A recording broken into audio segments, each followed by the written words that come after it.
नमस्कार, मैं हूं विवेक पाल और नव भारत टाइम्स पर आपका बहुत बहुत स्वागत है।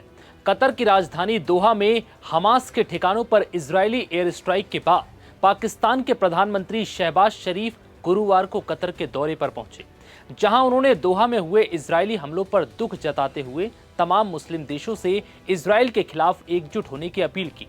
कतर के अमीर शेख तमीम बिन हमद अल थानी से मुलाकात के दौरान शहबाज शरीफ कहने लगे कि ये वक्त मुस्लिम देशों के एकजुट होने का है और हम सबको मिलकर इजरायली आक्रामकता का जवाब देना होगा, जिसके बाद से उनका ये बयान काफी चर्चा में है।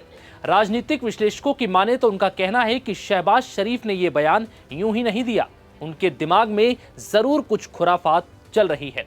शहबाज शरीफ ने कतर के अमीर से कहा है कि मिडिल ईस्ट में इजराइल की बेशर्म आक्रामकता को रोका जाना चाहिए और उम्माह को इजरायली उकसावे के सामने अपनी रैंकों में एकता दिखानी होगी।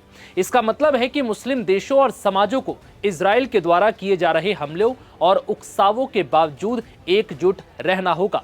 अलग अलग देश या समूह अगर आपस में बिखरे रहेंगे तो इजराइल जैसी ताकतें उन पर दबाव बनाकर नुकसान पहुंचा सकती हैं।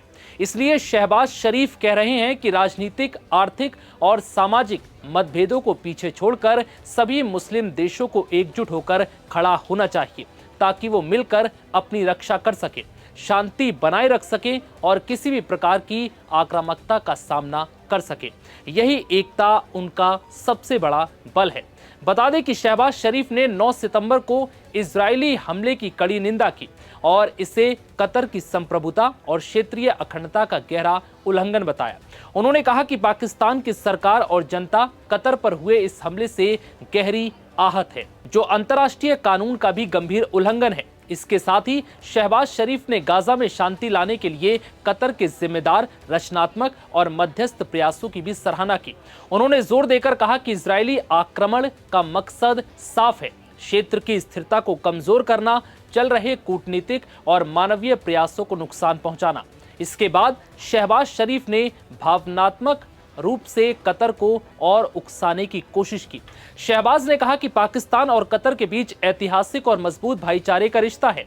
दोनों देश इस कठिन समय में एक दूसरे के साथ आते रहे हैं। उन्होंने ये भी कहा कि इसी भाईचारे की भावना के साथ पाकिस्तान इस चुनौतीपूर्ण समय में कतर के अमीर शाही परिवार और पूरे कतरवासियों के साथ कंधे से कंधा मिलाकर खड़ा है। बता दें कि इससे पहले पाकिस्तान के रक्षा मंत्री ख्वाजा आसिफ ने भी भारत और इजराइल के खिलाफ जहर उगला था।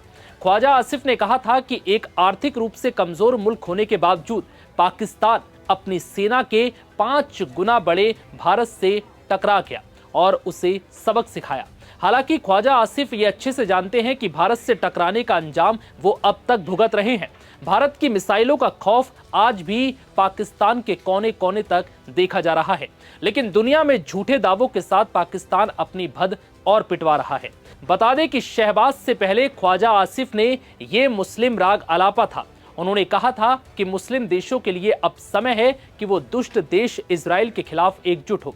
इजराइल का एजेंडा मुस्लिम देशों को पूरी तरह से निपटाने और उनकी जो भी आर्थिक ताकत है उसे बेअसर करने का है, जिसके बाद अब पाकिस्तान के प्रधानमंत्री शहबाज शरीफ ने भी यही राग अलापा और विदेशी सरजमी पर यही रोना रोया कि इजराइल को खत्म करने के लिए अब सभी मुस्लिम देशों को एकजुट आना होगा और अगर ऐसी परिस्थिति में इजराइल को ऐसे ही छोड़ दिया गया तो ये हमारे जैसे तमाम देशों के लिए आने वाले वक्त में बहुत बड़ी मुश्किलें खड़ी कर सकता है।